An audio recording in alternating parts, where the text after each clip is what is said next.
Hello বন্ধুরা, কুসুমের রান্নাঘরে সবাইকে স্বাগত। আজ আমি আপনাদের সঙ্গে শেয়ার করব চম্পারন হান্ডি মটনের রেসিপি। এটা আপনি খুব সহজে বাড়িতে বানিয়ে নিতে পারেন। আমি কিভাবে বানাবো স্কিপ না করে পুরো রেসিপিটা দেখার অনুরোধ রইল। আজকে রেসিপি ভালো লাগলে চ্যানেলটাকে সাবস্ক্রাইব করবেন, পাশে থাকা বেল আইকনতে ক্লিক করবেন পরবর্তী রেসিপি সবার আগে পাওয়ার জন্য। এটা বানানোর জন্য এখানে আমি 1 কেজি মটন আমি ভালো করে ধুয়ে নিয়েছি। 5টা মিডিয়াম সাইজের পেঁয়াজ কুচিয়ে নিয়েছি। 1 চামচ রসুন বাটা, 1 চামচ আদা বাটা,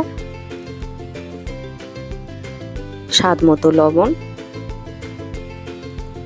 হাফ চামচ শুকনো লঙ্কার গুঁড়ো, হাফ চামচ হলুদ গুঁড়ো, 1 চামচ কাশ্মীরি লঙ্কার গুঁড়ো, 1 চামচ বিরিয়ানির মশলা, হাফ চামচ ধনিয়া গুঁড়ো, হাফ চামচ জিরা গুঁড়ো, 2 চামচের মতো টক দই নিয়ে নিয়েছি, দিয়ে দেব।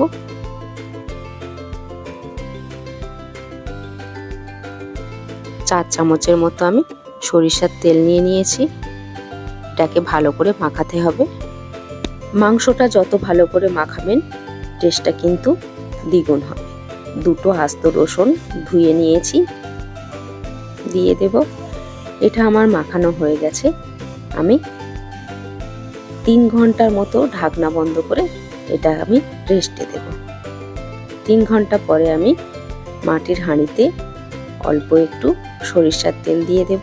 সরিষার তেলটা ভালো করে মাটির হাঁড়িতে লাগিয়ে নেব।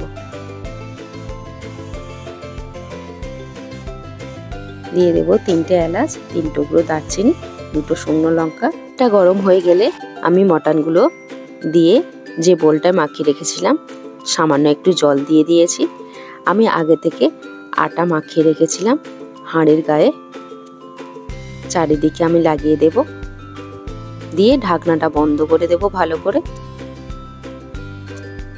হাঁড়ির চারিদিকে ভালো করে আমি আটাটা আবার লাগিয়ে দেব। গ্যাসের ফ্লেমটা আমি লোতে রেখেছি। 15 মিনিট পরে আমি একটু নেড়ে দেব যাতে তলায় না লেগে যায়।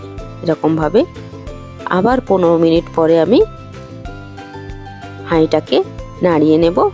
আমি 3 বার হাঁড়িটাকে এরকমভাবে নাড়িয়ে নিয়েছি। টোটাল আমি 45 মিনিট রেখেছিলাম। গ্যাসটাকে আমি বন্ধ করে 10 থেকে 15 মিনিটের জন্য রেস্টে দিয়েছি।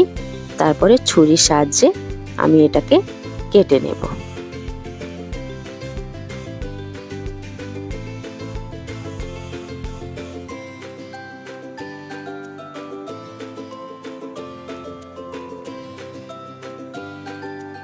কালারটা কত সুন্দর হয়েছে।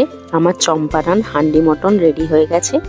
আমি চামচ দিয়ে একটু নেড়ে দেব। এরকমভাবে আপনারাও বাড়িতে বানিয়ে নেবেন, খেতে কিন্তু দারুণ লাগে। মাংসটা কতটা নরম হয়েছে আমি হাত দিয়ে দেখাচ্ছি, দেখুন।